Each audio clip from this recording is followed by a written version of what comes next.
ଯଦି ଆପଣଙ୍କ ଶରୀର ପତଳା ଅଛି ଆଉ ଆପଣ ଚିନ୍ତିତ ଅଛନ୍ତି ଓ ମୋଟା ହେବା ପାଇଁ ବହୁତ ପ୍ରକାର ପ୍ରୟାସ କରିସାରିଛନ୍ତି, ତେବେ ଆପଣଙ୍କୁ କେହି ନା କେହି ବିୟର୍ ପିଇବା ପାଇଁ ନିଶ୍ଚିତ କହିଥିବେ। ଆଜିର ଭିଡ଼ିଓରେ ବିୟର୍ ପିଇବା ଦ୍ୱାରା କ'ଣ ସବୁ ଲାଭ ଏବଂ କ୍ଷତି ହୁଏ ସେ ବିଷୟରେ ଜାଣିବା। ତା ଆଗରୁ ଆପଣମାନେ ଯଦି ଆମ ଚ୍ୟାନେଲକୁ ପ୍ରଥମେ ଆସିଛନ୍ତି ତେବେ ସବସ୍କ୍ରାଇବ୍ କରିନିଅନ୍ତୁ ଓ ଘଣ୍ଟି ବଟନକୁ ଦବାଇ ଦିଅନ୍ତୁ। ପ୍ରଥମେ ଜାଣିବା ବିୟର୍ କେଉଁ ସବୁ ଜିନିଷରୁ ତିଆରି ହୋଇଥାଏ। ବିୟର୍ ଜଅ, ଗହମ, ମକା ଓ ଚାଉଳର ଫର୍ମେଣ୍ଟେସନରୁ ତିଆରି ହୋଇଥାଏ। ଫର୍ମେଣ୍ଟେସନର ଅର୍ଥ ଗୋଟେ ବଡ଼ ପାତ୍ରରେ ଏହିସବୁକୁ ଡାଲି ଦିଆଯାଏ 20 ମାଇକ୍ରୋ ଅର୍ଗାନିଜେସନ ସହାୟତାରେ। ସେସବୁ ପଦାର୍ଥକୁ ସୁଗାର ଆଉ କାର୍ବନ ଡାଇଅକ୍ସାଇଡରେ ପରିଣତ କରାଯାଇଥାଏ। ଏଥିରେ ଫଳରସ ବି ବ୍ୟବହାର କରାଯାଏ। ଏହାର ଅର୍ଥ ଯଦି ଠିକ୍ ମାତ୍ରାରେ ଏହାକୁ ନିଆଯାଏ ତେବେ ଏହା ଫାଇଦା ମିଳିଥାଏ।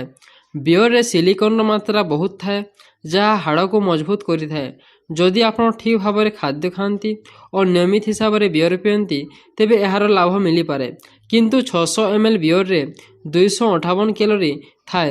ଯଦି ଅଧିକ ପରିମାଣରେ ଆପଣ ବିୟର୍ ପିଅନ୍ତି ତେବେ ଆପଣଙ୍କ ଶରୀର ପାଇଁ କ୍ଷତିକାରକ ହୋଇଥାଏ।